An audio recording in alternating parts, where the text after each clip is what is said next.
So ఏపీలో అటు పెద్ద పులి సంచారం అలా ఉంటే ఇటు తెలంగాణలో జనగామ జిల్లాలో పెద్ద పులి సంచారం కలకలం రేపుతోంది. రఘునాథపల్లి మండలం మండలగూడెం శివార్లో అధికారులు పులి పాదముద్రలు గుర్తించారు. దీంతో సమీప గ్రామాల ప్రజలు తీవ్ర భయాందోళనకు గురవుతున్నారు. Kakatiya Nehru zoological technical team Pune team ఆధ్వర్యంలో ఈ ట్రాకింగ్ కొనసాగుతుందని తెలిపారు డిఎఫ్ఓ లావణ్య. సమీప గ్రామాల ప్రజలు ఎవరూ కూడా రాత్రి వేళల్లో తెల్లవారుజామున బయటకు రాకూడదంటున్న జనగామ జిల్లా డిఎఫ్ఓ లావణ్యతో మా correspondent Tirupati face to face. జిల్లాలో పెద్దపులి టెన్షన్ నెలకొంది. రఘునాథపల్లి మండలం మండలగూడెం శివార్లో పెద్దపులి పాదముద్రలను అటవీశాఖ అధికారులు గుర్తించారు. క్షేత్రస్థాయిలో అటవీశాఖ అధికారులు సూచనలు ఇస్తున్నటువంటి డిఎఫ్ఓ లావణ్య గారు నాకు అందుబాటులో ఉన్నారు. ఈ పెద్దపులి ఎక్కడి నుంచి వచ్చింది, ఎప్పుడు పాదముద్రలు గుర్తించారు, ఎటువంటి చర్యలు తీసుకోవాలి అసలు మేడంతో మాట్లాడడం.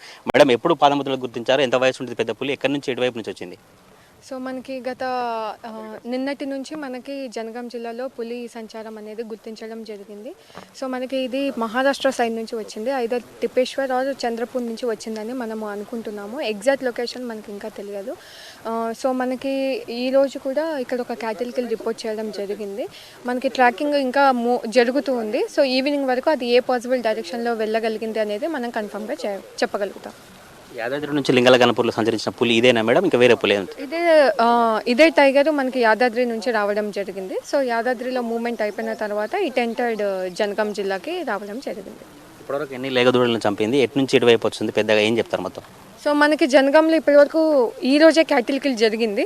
సో తర్వాత ఇది మూవ్ అవుతూ ఉంది, మనకి ఇంకా ట్రాకింగ్ జరుగుతూ ఉంది. మనకి ఈరోజు సాయంత్రం వరకు ఏ డైరెక్షన్లో వెళ్ళింది అనేది మనం కన్ఫర్మ్గా చేయవచ్చు. ఎందుకంటే మనకి ప్రాబబుల్ రేడియస్లో ఏ డైరెక్షన్లో సంచరించడానికైనా అవకాశం ఉంది.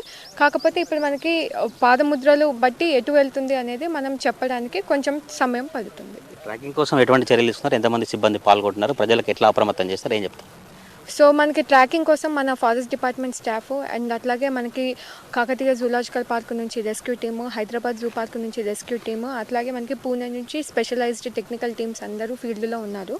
సో వాళ్ళంతా మన ఇండైరెక్ట్ సైన్స్ పాదముద్ర ప్రకారం పులి సంచారం గుర్తించడంలోనే ఉన్నారు.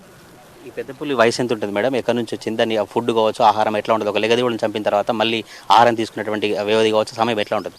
సో మనకి ఇంతకుముందు యాదాద్రి జిల్లాలో సిద్దిపేట జిల్లాలో ఉన్న ఇన్ఫర్మేషన్ ప్రకారం ఈ పులి యొక్క వయసు 4.5 years సబ్ అడల్ట్ అని తెలుస్తుంది. సో జనరల్గా మనకి క్యాటిల్ కిల్ అయిపోయిన తర్వాత పులి ఆ ప్రాంతానికి మళ్ళీ రావచ్చు, రాకపోవచ్చు. సో ఎటువంటి డిస్టర్బెన్స్ లేకుండా క్యాటిల్ కిల్ అలానే ఉంటే హై % ఛాన్సెస్ ఉంటాయి.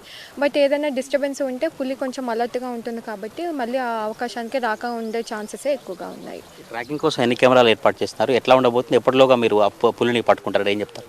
సో మనకి పులి మనకి ప్రజలకి ఎటువంటి హాని కలిగించినంత వరకు అండ్ పులికి ఎటువంటి హాని లేనంత వరకు అది మూమెంట్ మనం క్యాప్చర్ చేస్తూ ట్రాకింగ్ చేస్తూ ఉంటాము. మనం ట్రాకింగ్లో భాగంగా 2 ఇన్ఫ్రారెడ్ డ్రోన్ కెమెరాలను కూడా వాడడం జరుగుతుంది. సో మార్నింగ్ టైంలో మనం మోస్ట్లీ ఇండైరెక్ట్ సైన్స్ పాదముద్రలతో ట్రాకింగ్ జరుగుతుంది. అండ్ వేరేస్ ఈవినింగ్ టైం అంటే చీకటి పడిన తర్వాత మనకి డైరెక్ట్ సైటింగ్స్ కానీ పాదముద్రలు కానీ కష్టమవుతుంది కాబట్టి అటువంటి సమయంలో మనము ఇన్ఫ్రారెడ్ కెమెరా ఉన్న డ్రోన్ పరికరాలను ఉపయోగించి దాని మూవ్మెంట్ని ట్రాకింగ్ చేయడం జరుగుతుంది. ఇక్కడ స్థానిక రైతులకు కావచ్చు, ఈ చుట్టుపక్కల ప్రజల అందరికీ ఏం చెప్తారు, ఎటువంటి సూచనలు ఇస్తారు మీరు ఒక డిఎఫ్ఓగా? సో మనం ఆల్రెడీ మన డిపార్ట్మెంట్ తరపు నుంచి పులి సంచారం ఉన్న ఏరియాలో చేయదగిన పనులు, చేయకూడని పనులు అనేది మనం ఆల్రెడీ అవగాహన కల్పిస్తూ ఉన్నాము. మనకి ఎప్పుడైతే జనగాం జిల్లాలో ఎంటర్ అవుతుంది అన్న ఇన్ఫర్మేషన్ ఉన్నప్పటి నుంచి గత 2-3 రోజుల నుంచి మనం చుట్టుపక్కల ప్రాంతాల ప్రజలందరికీ అవగాహన కల్పించడం జరిగింది. సో ఓన్లీ థింగ్ ఏంటంటే అవసరమైతే తప్ప ఎక్కడైతే పులి సంచారం జరుగుతుంది అని మీకు ఇన్ఫర్మేషన్ ఉందో ఆ ఏరియాలో ప్రజలు ఎవరు బయటికి రావద్దు. ఎస్పెషల్లీ ఎర్లీ మార్నింగ్ అవర్స్లో ఎవరు కూడా రాకూడదు అని మా అటవీ శాఖ తరపు నుంచి అండ్ డిస్ట్రిక్ట్ అడ్మినిస్ట్రేషన్ తరపు నుంచి మనం విజ్ఞప్తి చేస్తున్నాము.